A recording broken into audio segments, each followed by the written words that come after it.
Thank you all. I'd like to bring us back into open session. Mr. Ritchie. Yes. The closing and sealing of minutes.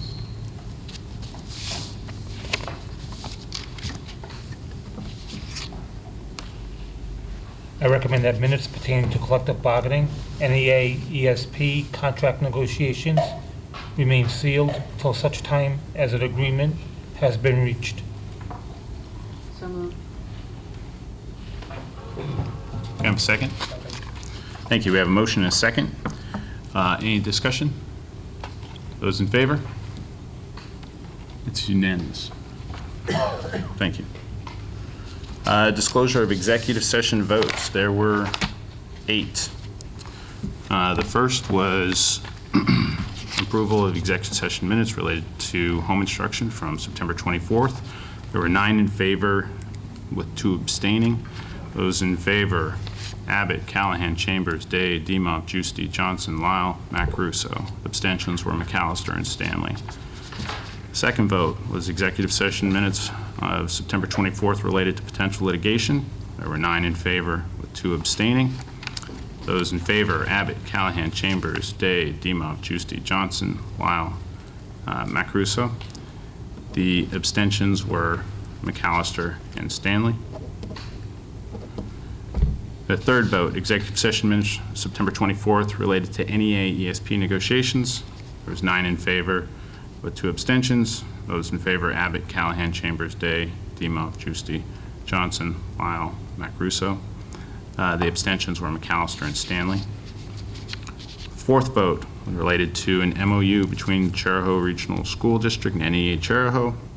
There was 10 in favor with 1 abstention. Those in favor were Abbott, Callahan, Chambers, Demoff, Giusti, Johnson, Lyle, Mac Russo, McAllister, and Stanley. The abstention was Day. The fifth vote related to tabling an MOU item. It was a unanimous vote. Those in favor were Abbott, Callahan, Chambers, Day, Demoff, Giusti, Johnson, Lyle, Mac Russo, McAllister, and Stanley. The sixth vote was a vote to amend a motion pertaining to NEA negotiations. It was unanimous. Those in favor were Abbott, Callahan, Chambers, Day, Demoff, Giusti, Johnson, Lyle, Mac Russo, McAllister, and Stanley. The seventh vote related to the negotiations themselves. It was also unanimous. Those in favor were Abbott, Callahan, Chambers, Day, Demoff, Giusti, Johnson, Lyle, Mac Russo, McAllister, and Stanley. And then the eighth and final vote was to return to open session. That was unanimous as well. Those in favor: Abbott, Callahan, Chambers, Day, Demoff, Giusti, Johnson, Lyle, Mac Russo, McAllister, Stanley. Thank you.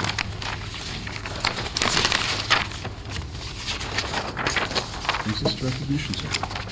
So the highest honor that the U.S. Department of Education bestows on a school is to designate it as having blue ribbon status.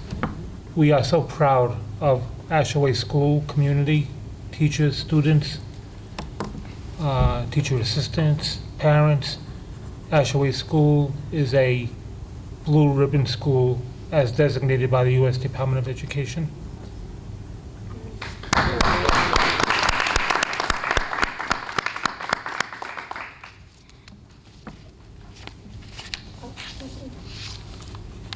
Done. Barry, are they going to Washington for the ceremony? Yes, Okay, are you going? Yeah, I'm not going. okay. They're going. There you go. I'll give my seat to one of the teachers. What's that? I'll give my seat to one of the teachers, Okay. but they are going. Nice, nice.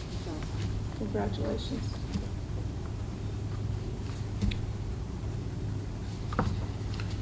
Congratulations also are extended to Dan Potts, named Hope Valley Grange's Teacher of the Year, and to high school senior Nicole Carnival, Hotel and Tourism Management Student of the Year. Nice. Thank you. This brings us to public forum. Is there any member of the public? Yes, Ms. Long.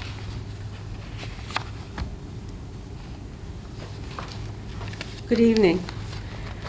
I stand before you again representing substitute teachers, asking for an increase in the daily rate in light of what happened in Westerly recently. Yes, my name is Pamela L. Law, and I'm a resident of Charlestown, Rhode Island. And I hope that you will consider my request. There's a shortage of substitute teachers. I get called every day, just about. And I feel that to compete, Charahoe really needs to raise the rate. Westerly, as of September 11th, raised it to $100 a day. And right as of now, substitute teachers in Charahoe are making about 35 cents more than teacher assistant substitutes in Charahoe. So I think that to attract substitutes, we really need to be competitive.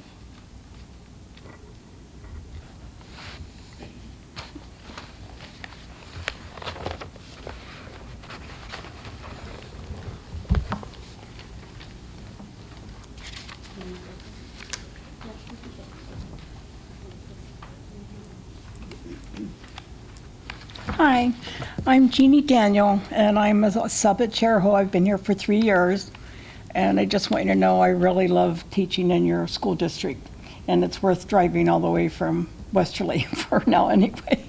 But I had a question also. I do TA and teacher both.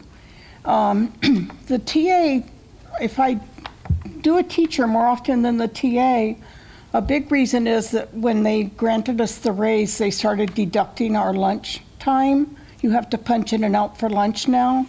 And you're not only losing a little bit of time because you have to come all the way across campus, punch out, punch in, and out of that 20 minutes, you're lucky if you get 10 minutes to sit down, plus you're losing a little bit of the raise that you gave us, so it kind of cancels it out a little bit. And I'd like to know if you might consider that at some point in the future, that we don't have to punch out, even if you have to keep taking the 20 minutes, or I don't know legally, if you can do that, but it creates a little bit of a hardship as far as trying to get your break, and all the TAs work hard as well as the teachers. And then my other question is, I do a lot of subbing at the Cala School, and I find it really challenging and rewarding, but it can be a very tough gig. And a lot of times I will only substitute as a BMA, because as a BMA I make more money than a teacher. The teachers at Cala subs only get $85 a day, like the regular pay rate. But as a BMA, they increased it to 17 something a day. So I just think it would be a nice incentive if they, do consider in the future a raise for the teacher subs all around, and also including Cala. And I would like to, hopefully that'll be considered in the future, maybe put on your agenda that the teacher subs can be paid a little more competitive rate if they don't reach up to what Westerly's getting, something, because as a teacher, I'm only making $12.14 an hour. And as a TA, I'm making $11.81 an hour. So, but then you deduct the lunch. So, but thank you for listening and allowing me to speak to you. Thank you. Thank you. Anyone else? No? Thank you both. This brings us to business.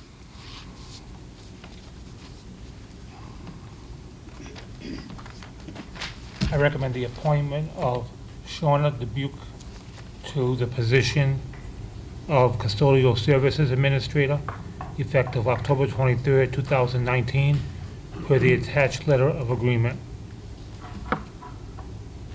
So moved. Second. We have a motion and a second to approve the appointment for Custodial Services Administrator. Discussion. I don't know who was first, Bill, and then Muriel. I probably should know this, but what is the reason involved with this? Because I couldn't make it out from the contract here. So what we did is, when there was an opportunity, instead of appointing an assistant director to the director, we separated the position so that one person is in charge of the custodial services, in other words, building cleanliness, and the other director is more in charge of capital projects. And we think it works really well, actually. And the training's been better, and the cleanliness of the buildings has been better, with one person focusing on that. You're right. So my understanding is that from what you said, Barry, it's a new position? It's not new. The director was doing everything in the past, and but not enough attention was being devoted to building cleanliness and custodians. But this administrator position is new. It's not new. Jason, the person you appointed as director, Oh, is sitting in that position, was sitting in that position. So where is that person moving then? He's the new director. he's We, taking Jason Doug's Sullivan. plate. we appointed him to. I understand, so now we have director who was doing the job, and now we have administrator who will be doing part of, Jason was the custodial Oh, administrator. He's now the director. okay, I got it. I understand now. George? What are the educational requirements for this position and the director? I would have to look it up. I didn't bring it with me. But all job descriptions are on our website, so you can actually go there and see what the responsibilities are and the requirements. I don't remember offhand. Is it a college degree? I don't think so. No. I would- Any further discussions? Okay, we have a motion on the table. Those in favor? Thank you, it's unanimous.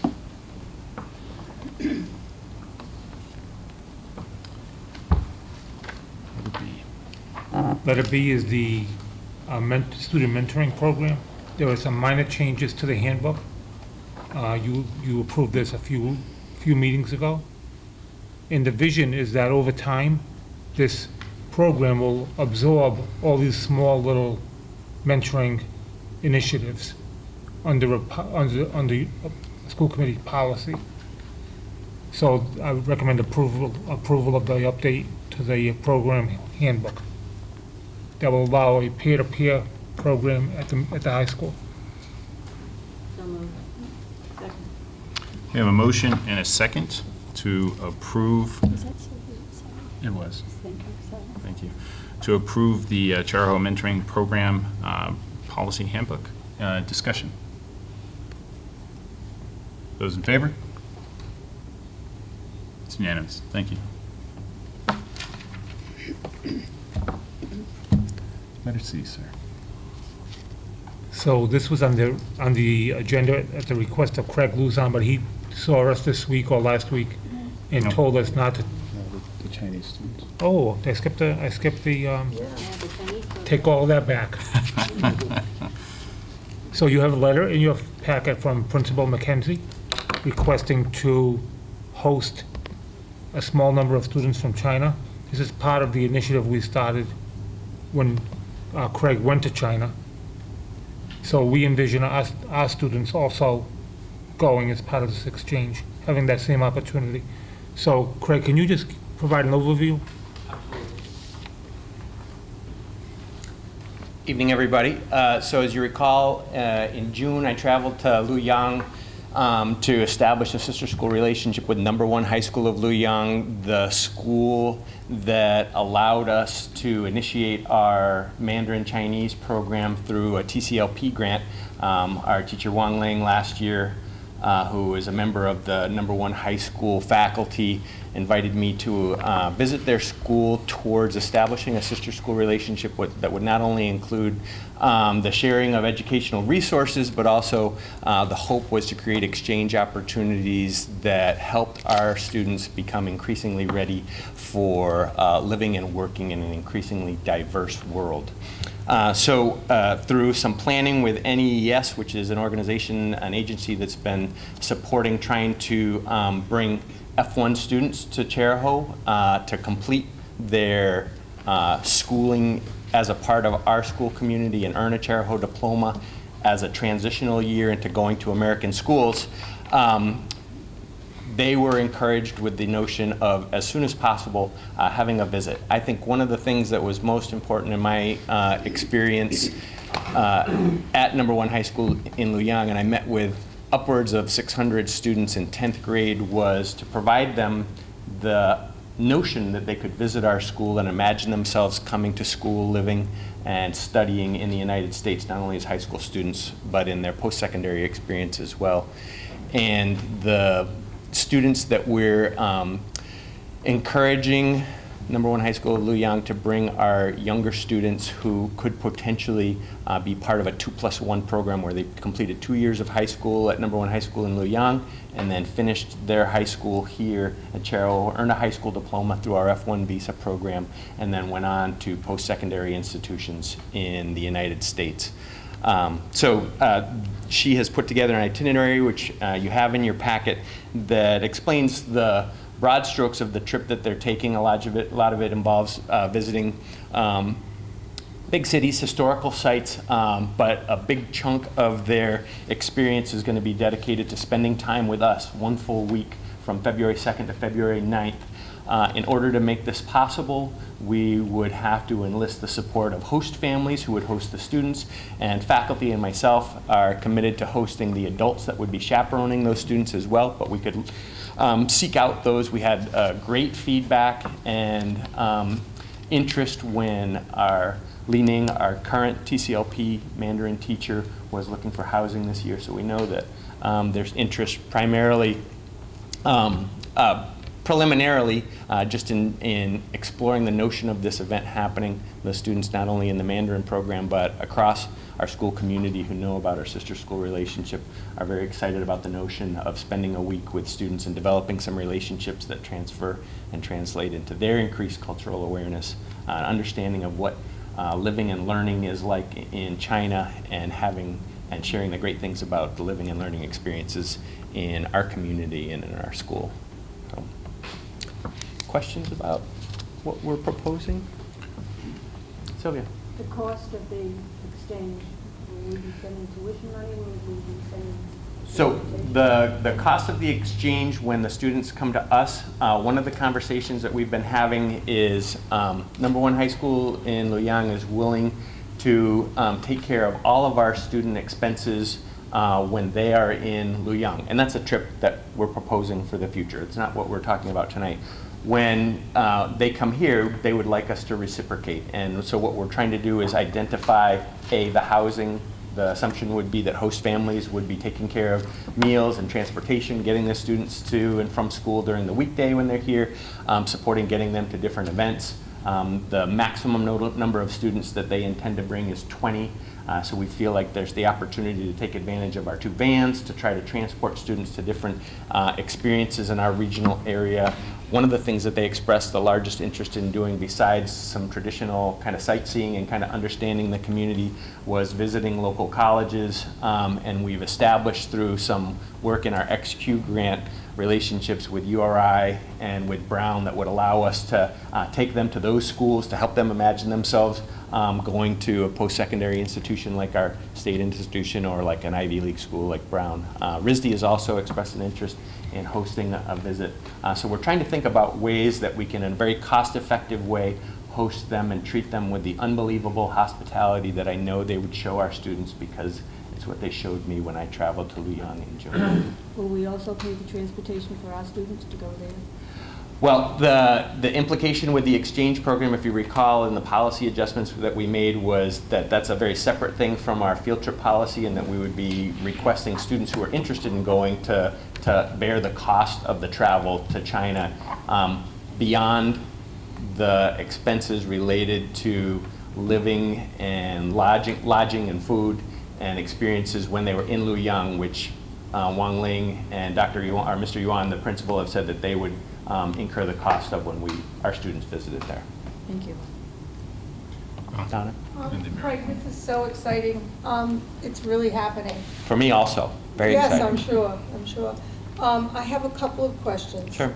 First of all, does Chariho participate at all in the agenda that they have, which is a pretty strenuous agenda? And do we make any attempt to contextualize the things that they'll be experiencing before they get to Chariho? I think one of the things that we'll be charging our teachers with is to take advantage of opportunities to talk about some of the historical context, the experiences they had in DC and Philadelphia and New York, up in Boston prior to coming, in the classroom experiences. I think the thing that we want most for the students, and what I want most for our students traveling to China as well, is to really experience what a day in the life of school is for the students. So we imagine at least 3 full days, maybe the first Monday and Tuesday that they're here, just experiencing a green and white day with their host student, traveling the hallways, looping around before school starts, or in the gym shooting baskets, the things that our kids do as they get ready for the school day, participating as fans in our extracurricular activities. I think one of the frustrations is that this is an ideal time for them to travel as students because they're on break in China. It's really not the greatest time to travel to the United States in terms of being able to really truly experience everything that's terrific about our community in particular. But I have total confidence in my faculty and students and community members that we will generate some amazing experiences for them that really give them a taste of our community and what it is to learn here. Let's just, I have a follow-up, do you mind? Okay. Let's just hope we don't have a snowstorm. But I think that would be a really incredible experience for them as well. Luoyang is in the southern part of China. It's a very humid, I consider it kind of sort of like a Raleigh, North Carolina of China in terms of its geographical location and the climate as I experienced it in the summertime and what they reflect on it as in that time of the year.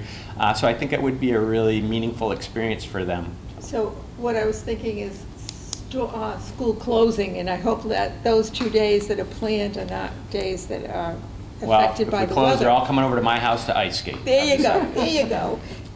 And I know you have the property for it, because I read that in the paper.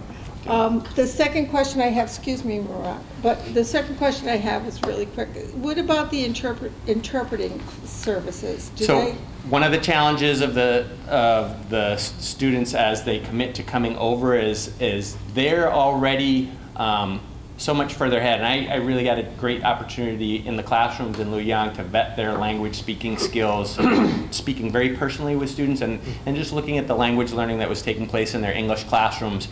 And the students know that that's a really important criteria, not only for them being a part of this visit, but also for meeting the TOEFL requirements in terms of their language ability to be successful as 2+1 students finishing their high school experience here in the United States. We don't have comprehensive ESL services in our school community because we don't really have that much of a demand for it. So we vet all the students who are considering coming to learn with us for the course of a full year as a part of that F1 visa through interviews, whether they're Skype interviews, and we actually get the feedback on their testing scores as well. Good work, thank you, great. Yeah. Mr. Murat. So I understand that the expenses while the students are here in Chariho location, that they'll be covered by pretty much the community and some to school. What about the part that this rather extravagant trip to DC and Philly? Those are all things that are there. That trip is being arranged through NES. Their students have their own costs that they have to incur in order to commit to the trip. What we're trying to do for both our students and for the students who are coming from number 1 high school is to minimize the total expenses by committing to doing what we can to minimize the expenses while they're in our school communities. So that part will be covered by the... Correct, yeah. We're not responsible in any way for any of their flights, any of their travel to and from Chariho. It's simply when they're a part of our school community, we're going to do everything we can to house them, feed them, and provide them with as much of a meaningful experience as I know we've already done some imagining of the itinerary for when students go to Luoyang, and the things that they're invested in having our students experience are nothing short of amazing, and they parallel the experiences that I had when I was there last June. Thank you. Any other questions? I have rather a comment, maybe. So, because I happen to travel to China also for work, and I spent a couple of weeks there. And then there, it's all work, obviously, so it's not kind of friendly or something, you have to do the job. But just the cultural differences there, they really taken a lot of time to impress and kind of woo their guests. Yes, So, they do. as opposed to when people come here from that location that my company has, it's, we do put an effort, but it's definitely, an order of magnitude at least difference. It markedly is, and I can think of we had two representatives of a very impressive school just outside of Hong Kong come to visit our school earlier last week, just to talk about, understand who we were, again, working with the agency, NEES, towards potentially bringing some students in that 2+1 program.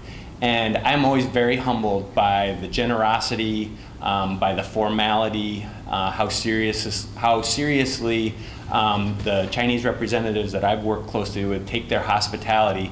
And as the leader of our school community, I'm challenged to think about the ways that we can provide our own unbelievable hospitality, even if it doesn't translate into, I think I know what you're referring to, the very formal gift giving that comes with everything, the beautiful banners. If you came to open house the other night, that a retired teacher from Mr. Li Ning, our current TCLP Mandarin teacher, brought, they just bring tears to your eyes. You should definitely walk into the foyer and see them. But the time and energy and care that they take to establish relationship is very humbling. And I hope we can do, in our very unique Charahoe way, provide them with that same sense of hospitality. I can tell you personally with Mr. Yuan and the people that I visited in Luoyang, I know I can't compete with some of the things that they do, but I am an unbelievable smoker of meats, and while they would probably never consider hosting me at their actual home, that's something that I'm very comfortable doing. The idea of bringing people into our home is equally an honor to them in the same way. So I know there's ways that we can reciprocate. Even just our community families hosting students in their homes for the week is, in their perception, I don't pretend to speak for any individuals, but they know that they consider that to be a great honor. So, like I said, we'll do everything we can to match the impressive hospitality that they provide. And it happens in different ways. It's not always through gift giving or finances. Excellent. Any further questions? Then I'm assuming we have a recommendation? You do. I recommend you approve the visit of Chinese exchange students at Charahoe High School. So moved.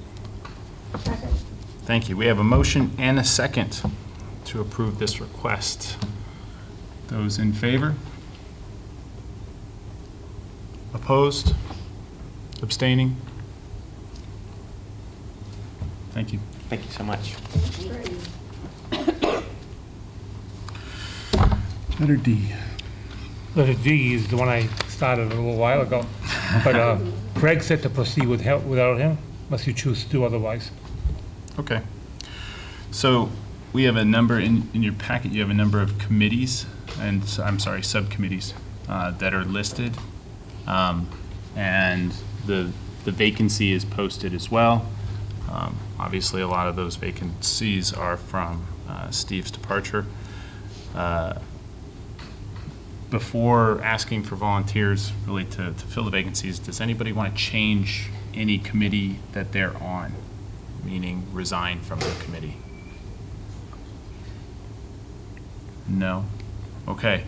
Then with respect to the vacancies, Chair, is this in the business packet, the electronic packet? it is. It is. It's under It's 7D. yeah, it's right at the end of the itinerary. Let me just catch up. Okay.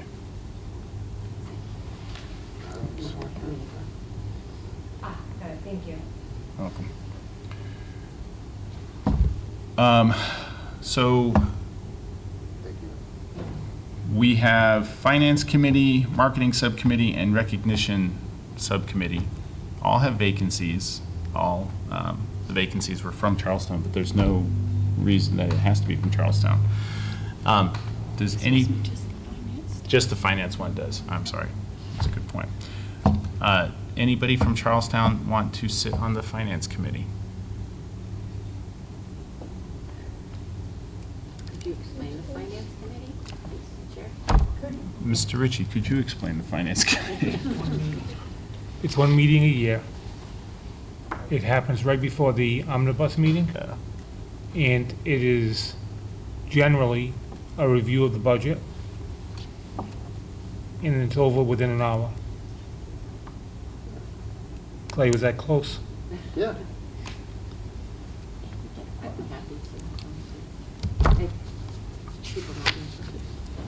That's outstanding. I move Linda to join the Finance Committee. Excellent. Do we have a second? We have a motion and a second to add Linda Lyle to the Finance Committee for Charlestown. Any discussion? Those in favor? Abstaining? Opposed?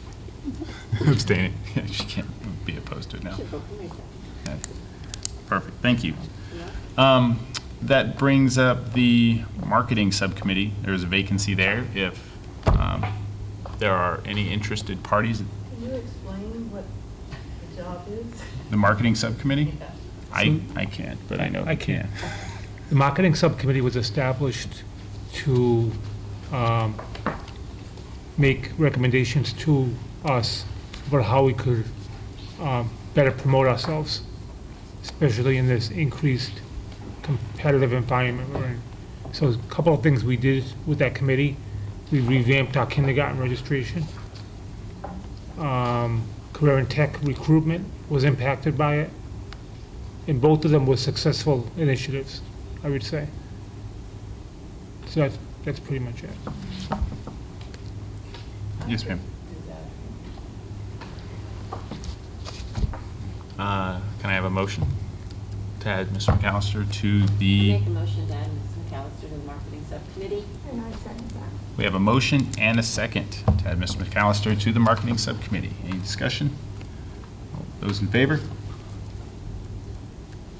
Opposed? Abstaining? Perfect. Thank you. The last vacancy that we have is in the Recognition Subcommittee with Donna. Yeah, thank you.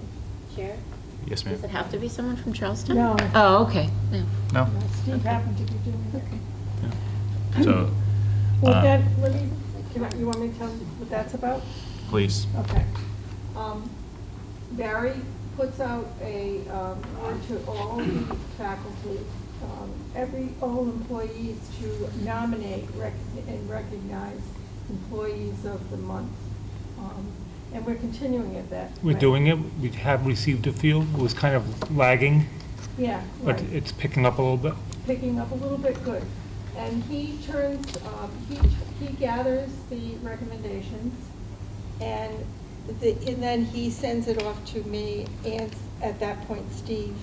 And then between us, we determine who we think deserves the recommendation for the Employee of the Month, and then that's announced by Barry. And you actually do a little ceremony. Jane or I go, we'd make a visit, we bring them a little paperweight that says Employee of the Month. Yeah.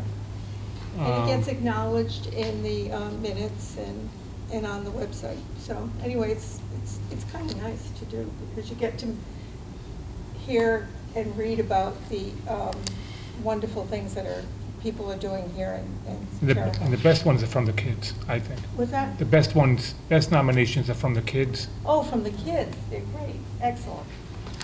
Yeah, it's good. It's fun. So, anybody interested in joining the Recognition Subcommittee? George? You're interested in joining? Yes, I am. We're not limited to No. two. No. So there's more than, anybody can join. So what? The more the merrier. Yeah, The more the merrier, exactly. absolutely. Yeah. I saw your hand go up. Was that something you'd be interested in at all? Perfect. Okay, so can I just take a minute here before we even recommend? We would have to solve the logistics of how to read the recommendations and then come to some conclusions, so, okay, among us, the consensus among us of who we want to put forward. Anyway, so Okay. I recommend George and Linda to be part of the recognition committee. So moved. Second. We have a motion and a second to add Mr. Abbott and Mrs. McAllister to the Recognition Subcommittee. Any discussion? Those in favor? Those abstaining? Yes, ma'am. You're good. I vote for myself as well. You're good. She abstained, yes. That takes care of all the vacancies. Thank you. Before we move on, any last adjustments needed? We're good.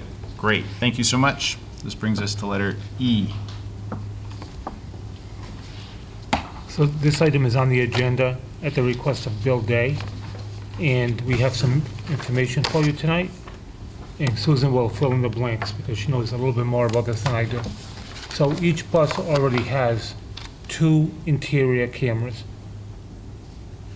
that would have been there for quite some time.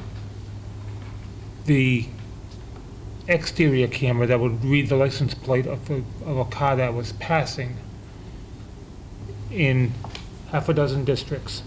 The service is provided by a third party.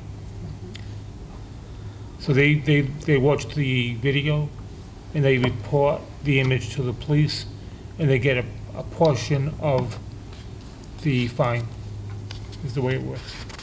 And the fines go to the municipal, not to the school district. So when we did check references, not so good. The districts that were using the third party, we didn't get glowing references. Most of them aren't even using it anymore. After contacting many that are in the article, they stopped using it, and the one school district that does still use it that I haven't been able to get a hold of is Providence. So I'm still working on trying to get a hold of them. I think it was Johnston stopped using them or using the system at the end of last school year, but they are planning on going out to bid again to see if it would work. But a lot of the school districts like Westerly and some of the others, they were part of a pilot. So the company was giving them free access to the cameras for a limited amount of time. And then what happened was the amount of tickets that could have been written wasn't high enough for that company to continue supporting all those cameras in those school districts. So it could be something where we pick and choose the buses we put the cameras on. For instance, if a bus is on Route 1, you might want a camera on that bus, or some of the main roads that seem to be the problem areas that our drivers and monitors have suggested, and not necessarily on every single bus. But we still have a little bit more research. Mr. Abbott. I discussed this agenda item with a member of the community, and he suggested that we also include a camera under the bus. Just figured I'd throw that out there. Why? To prevent kids from getting run over.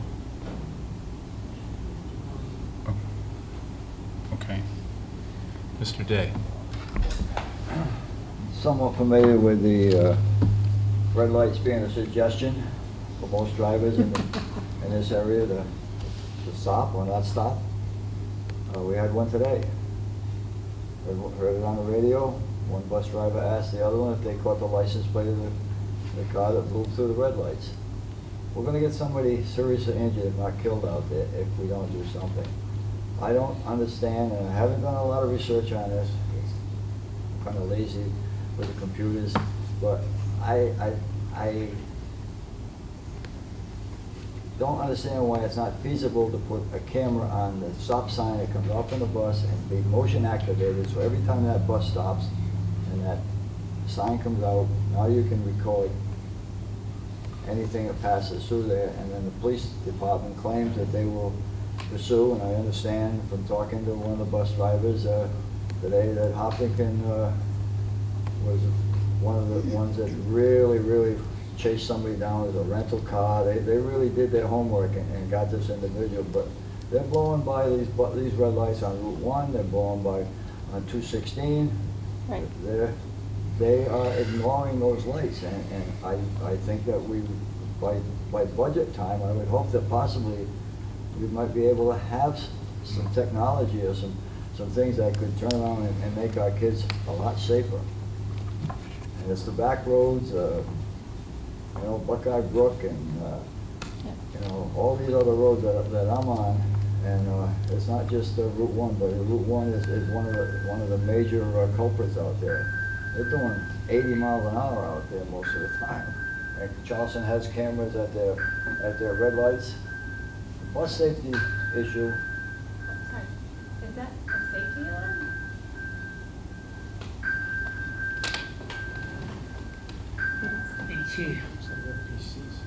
Sounds like someone's trying to find their iPhone. I just think that, you know, we need to at least investigate this and. So we will continue to research it, but if anyone sees anything, a lead, like, send it over to us. And Susan's got some leads already. Right, and I'll also contact the school district that was going to go out to bid. And if they did already go out to bid, see if there's a possibility of piggybacking or at least borrowing their scope of work and put our own out. Okay.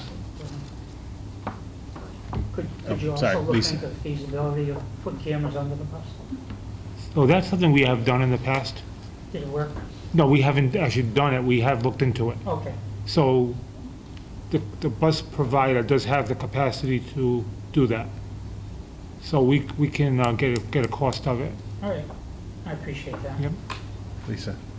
So, two questions before I make a suggestion. The school district incurs the cost of the cameras on the buses? Which one? Which, interior or exterior? The one that Bill's talking about, the one on to Stop the record the passing. violations of the stop signs.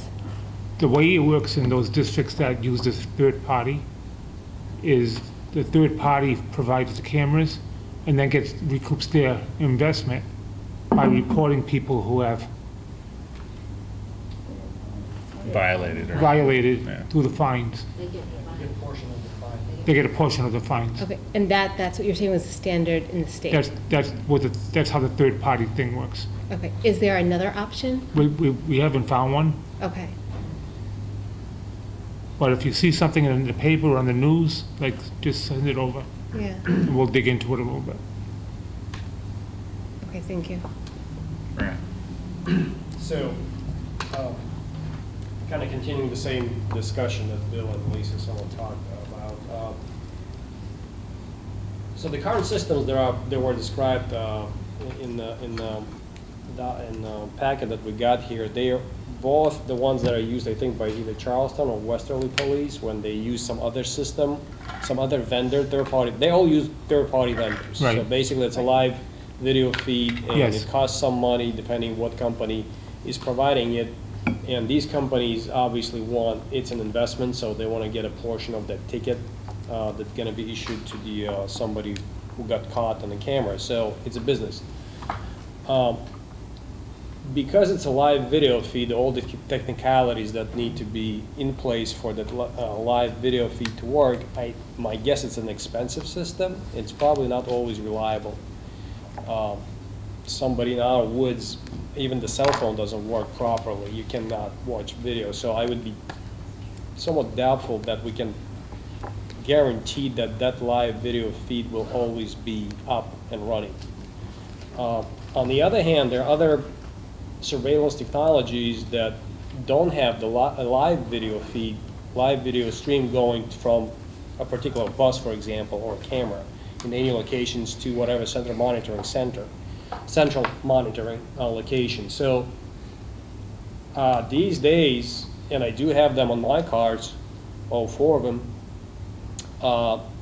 there are systems that provide high definition recording, 2 cameras, front facing and rear facing, and those cost $50 to $60. Without the media, obviously you need to do the labor of installing and provide the recording media, but and I'm not saying this, we should just go to Amazon and buy 200 cameras and put them on our buses, but there's probably some middle ground. And the first question I think we should ask, basically the police, who will be the enforcing arm in this case, do they need the live video feed? Or will the recording that you can pull off the SD card at the end of the day or at the end of the school bus run will be sufficient to pursue? So I included in the packet the responses from the chiefs. Right, and I've seen that. Yeah. Yeah, so they're looking for the evidence. They're looking for the plate, Right. clear plate.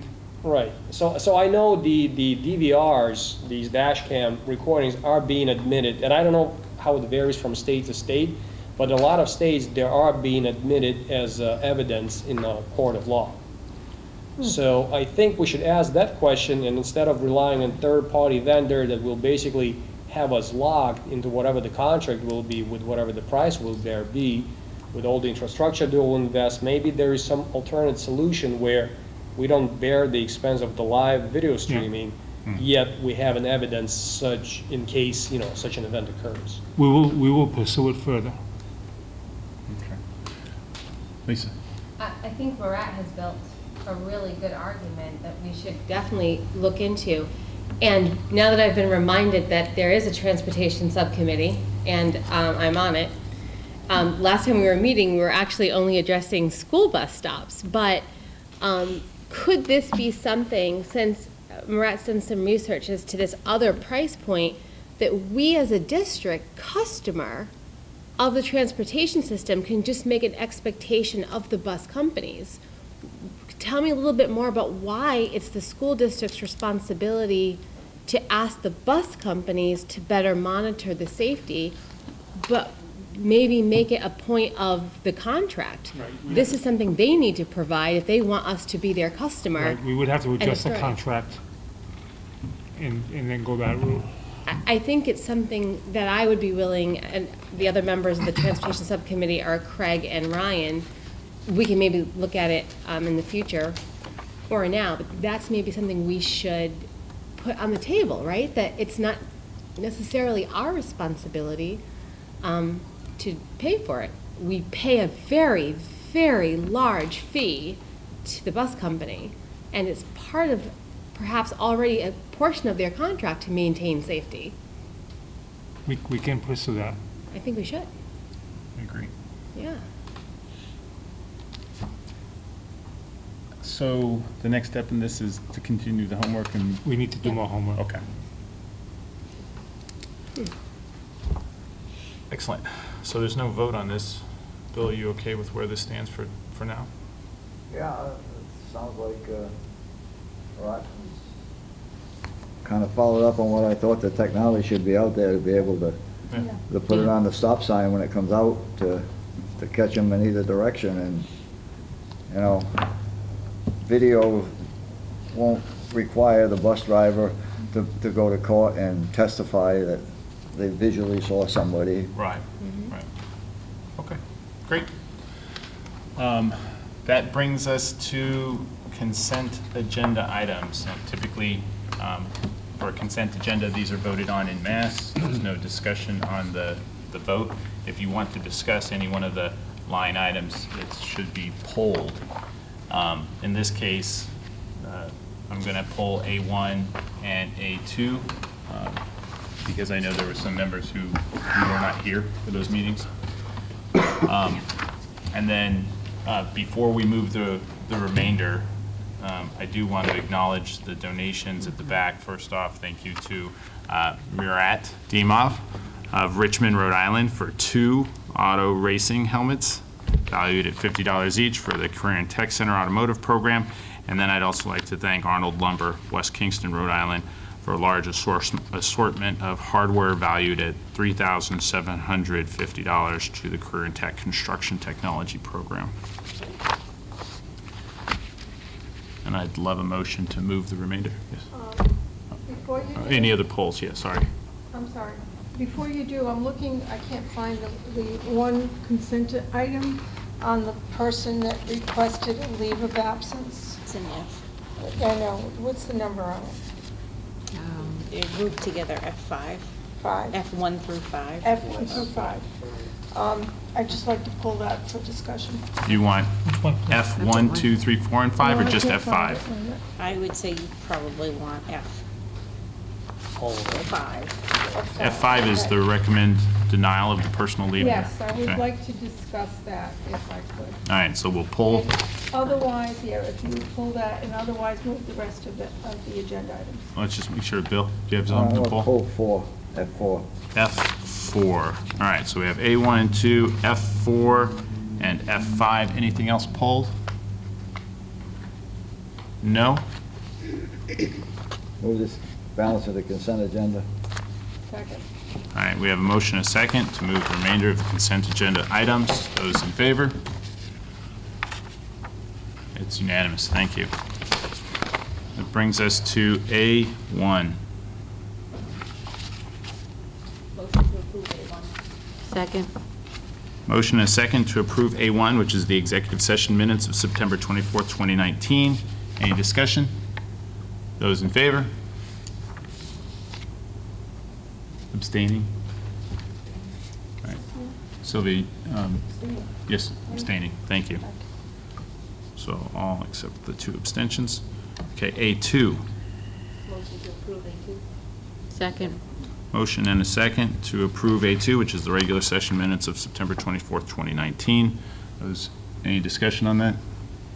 Those in favor? Abstaining? Sylvia? Okay, perfect. Thank you. This brings us to F4. So, I still can't find it. My question was. No, that's not yours. So We're on F5. let's put this under vote and then we'll debate. I have a lot of respect for our athletic director and our assistant athletic director, but after reading this guy's resume, I'm going to vote against the appointment. That's why I asked it to be pulled. Understood. Can I have a motion to recommend the appointment of Krista Piazak to the position of high school girls basketball head coach? So moved. Second. All right, so we have a motion and a second for the approval of the appointment. Discussion? Bill, you already made your point. Perfect. Any further discussion on that? Okay. Those in favor? Opposed? Abstaining? Sorry, I need to abstain. That was really quickly, it was already done, but my abstention is because I actually would have wanted to hear more about Bill's objection. Okay. And if there's something that the committee should be taking into consideration that he's aware of that we're not. The vote happened already, but that, so I'm behind, but that's Okay. the reason for my abstention is I think if Mr. Day had any input for us, I would have liked to have heard it. Okay. Sorry, I'll go slower on that. Yeah, next sorry. time. My apologies. So we had the 2 abstentions, and I'm sorry, the 2 oppositions, 1 abstentions. Okay.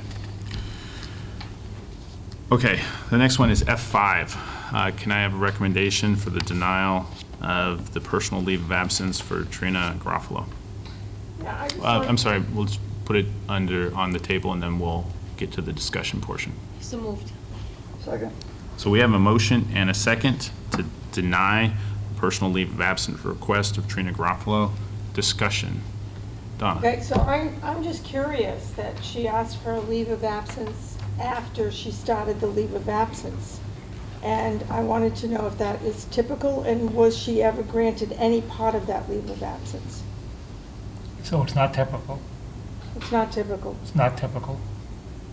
There's no action on your part that has ever granted a leave. You have not acted on a leave request After. previously. After it started. But if it's a personal, if it's a personal reason, sometimes a person wouldn't know that they needed it when they started leaving. Do you know what I mean? So if there was a reason to request a leave, it's still not good practice to award it retroactively. Okay, but it looks like she requested the leave after she started taking the leave, and is she still on leave, and was she granted any part of that as part Well, of she's the not on leave? leave because you're voting on it tonight. That's not, You're voting on the leave request tonight, Okay, all right, right? all right. What was the second part of that question? I think I might have missed it. The second part of the question was, well, first of all, you answered, it's not typical, but Okay. would you grant any part of that leave if it was done after the leave began? If the request was submitted after the leave started, could she then request a leave of absence for the remainder of the time she needs to be absent? Nothing would stop her from resubmitting a request for a leave. Nothing in the contract stops it. Okay, But I just don't think on your part, it's good practice to award a leave retroactively. right. Back in okay, time. All right, all right, That's why the recommendation is what it is. okay. Lisa, and then Sylvia.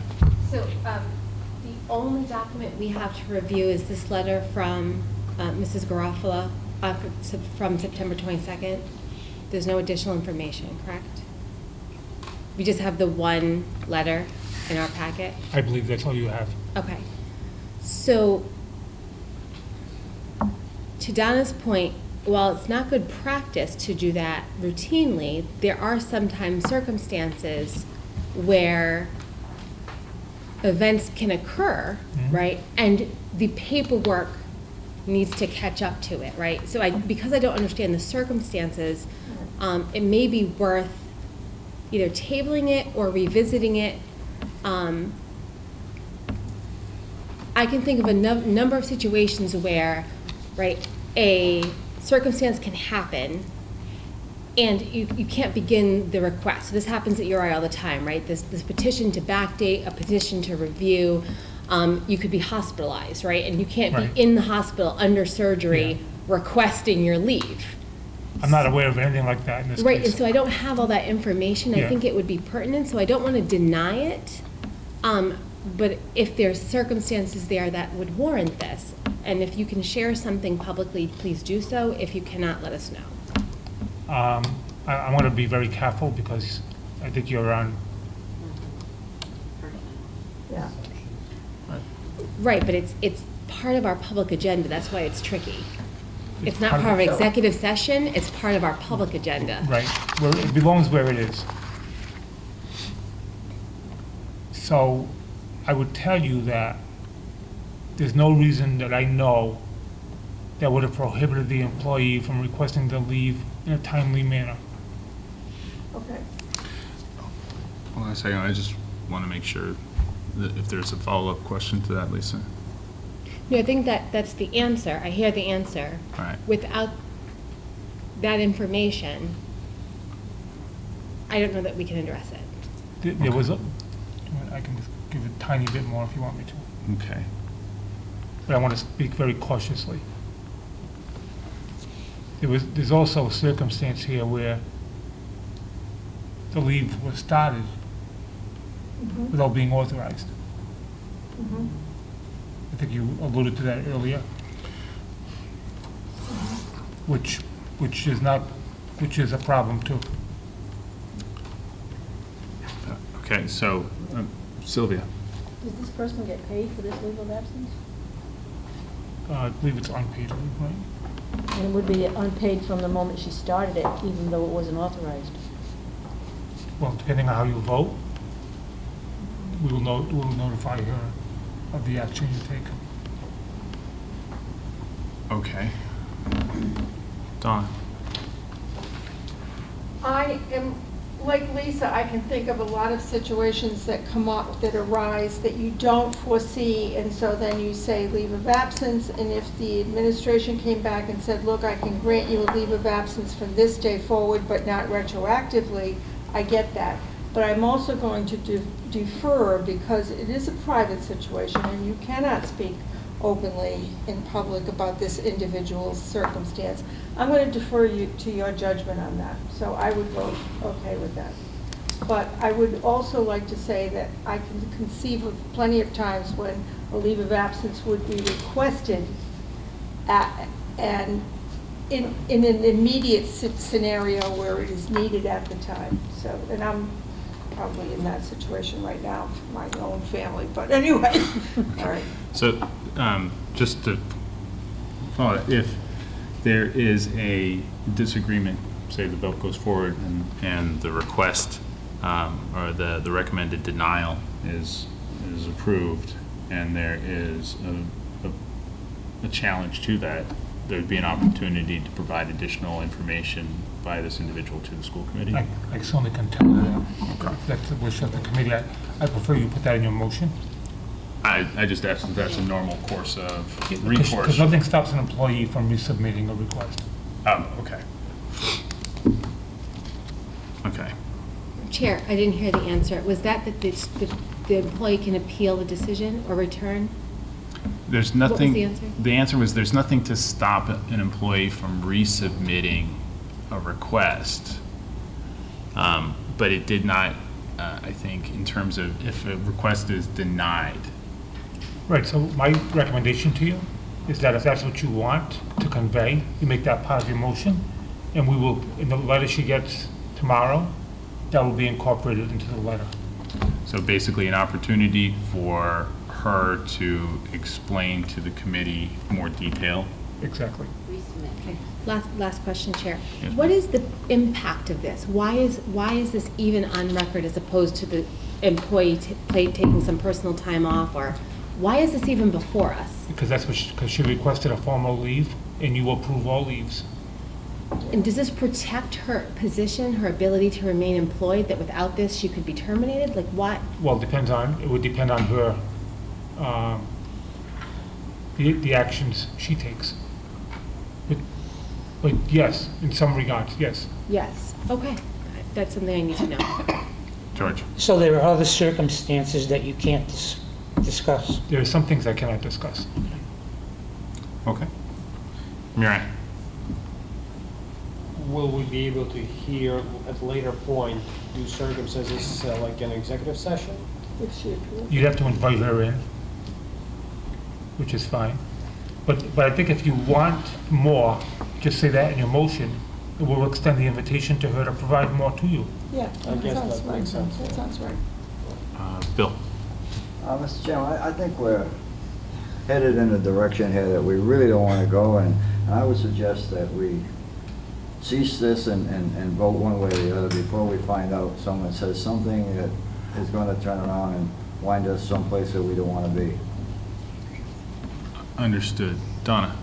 Okay, I make a recommendation that with the letter that you send to her, which I think I heard you say you're sending that out tomorrow, that you include an opportunity for her to be aware that she can appeal it if she has to. So I don't think I said that. No. But the letter will reflect your motion and your action. So if your motion includes, you are invited to provide the committee with additional information, that is in her hands, if she wants to. And if she does, it will be put in your packet.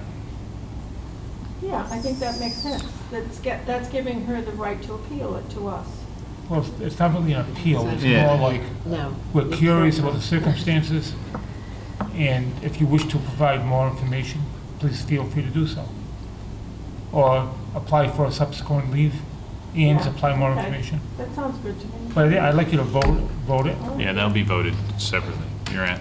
I just want to make my final comment is that this is rather unusual event by all means, from what I understand, and there's also some additional circumstances that cannot be discussed in public, so I will abstain, just because the circumstances surrounding this case are not clear to me. Just wanted to explain my future vote. Okay.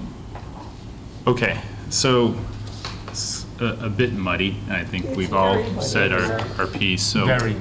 I'm sorry. What I've heard, no, it's fine. So what I've heard is that there is, it's not even, it's not an amendment. Well, I guess it's an amendment to the recommendation that if the individual would like to provide further details upon resubmission of another leave of absence request to the committee would be open to that?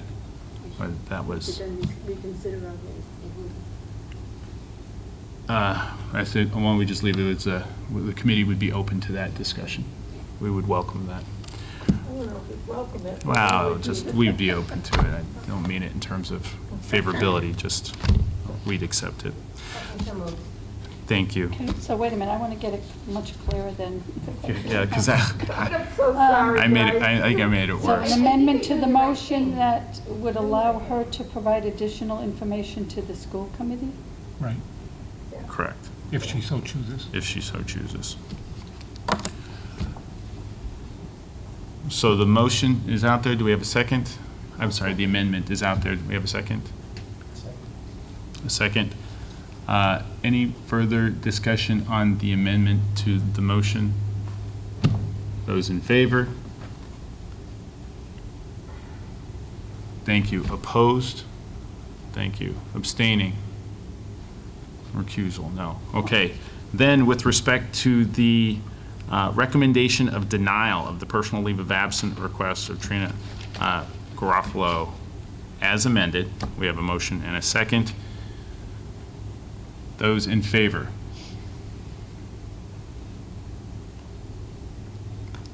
Abstaining? Thank you.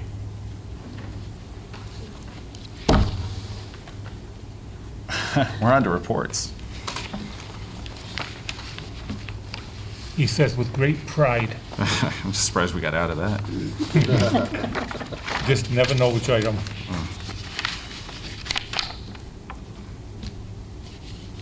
So I want to tell you about Perkins funding. Perkins is a federal law that provides funding for career and tech programs. The money is generated based on poverty. So up till this moment, the money has always flowed through the center. And then because we came to agreement a number of years ago, we allocate the funds to the high schools that have programs based on enrollment.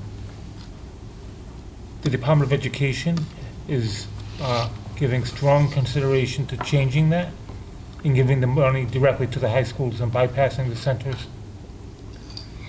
So what it does to us is it removes almost $100,000 in federal funds from the center. Obviously, the high schools that have programs are thrilled. Because now the money doesn't flow through us anymore. It goes directly to them. And I see it as one more way of devaluing the regional centers.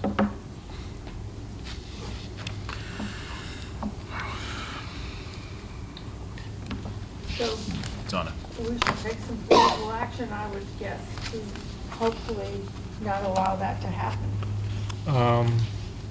I'm gonna let my voice be heard in the conversation, but clearly you're welcome to do whatever you think Okay, is the thing to do. yeah. But if I get something more official on that, I'll put it on your agenda, and you could take a more formal action.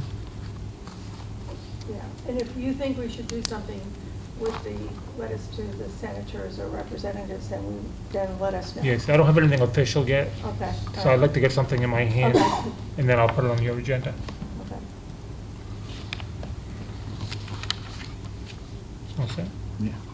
So the Special Ed Local Advisory Committee meeting scheduled for October 10th has been postponed, if you were planning on attending. On the 11th of October is a high school college fair in the high school cafeteria. On the 14th, we have a holiday, Columbus Day, so there's no school. A reminder to those of you who are seeking college aid to fill out the FAFSA form. It's now available, and there's help available in guidance. Middle school flu clinic is 4 o'clock on the 16th.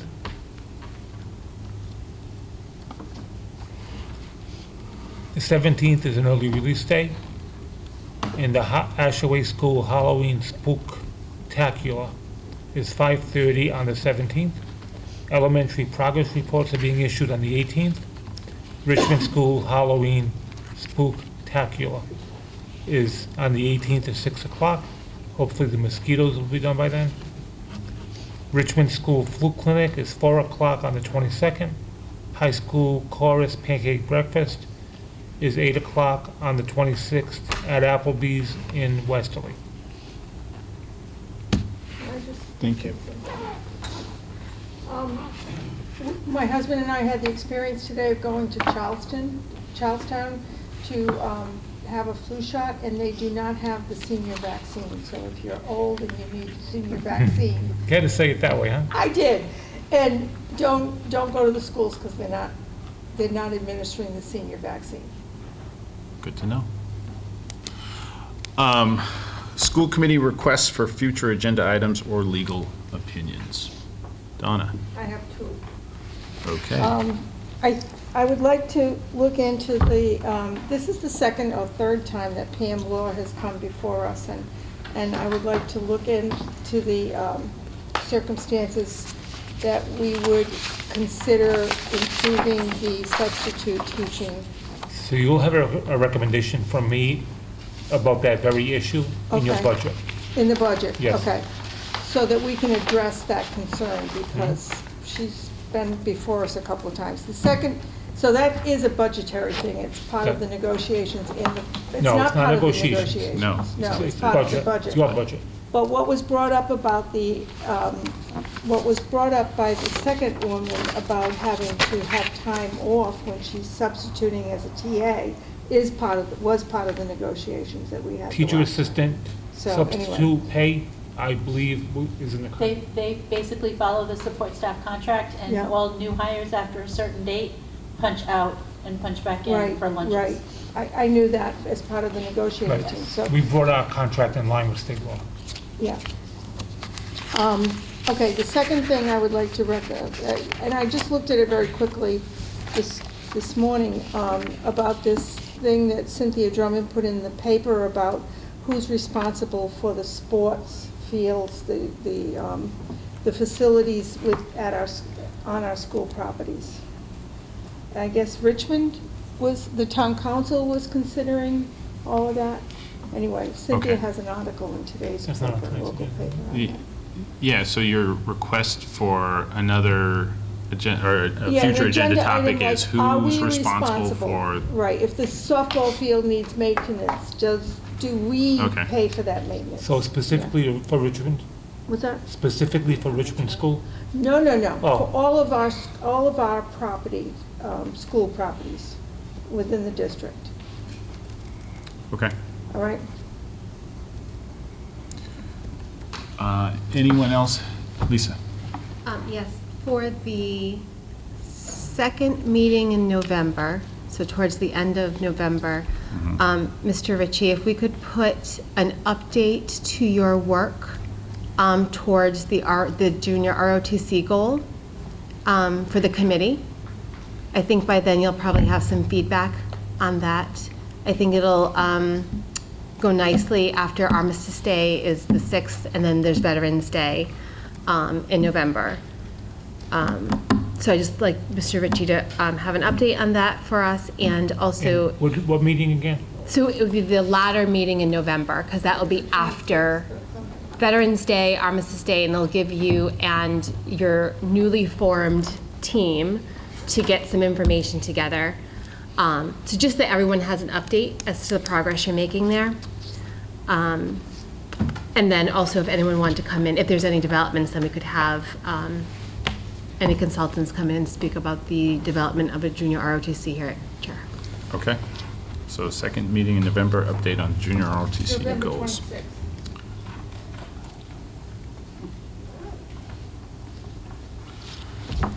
Okay. Anyone else? Agenda items? That brings us to adjournment. Donna? I make a recommendation that we adjourn. We have a motion and a second Thank you. to adjourn. Thank you for that. Any discussion? No. Those in favor of adjournment? That's a unanimous vote. Thank you all.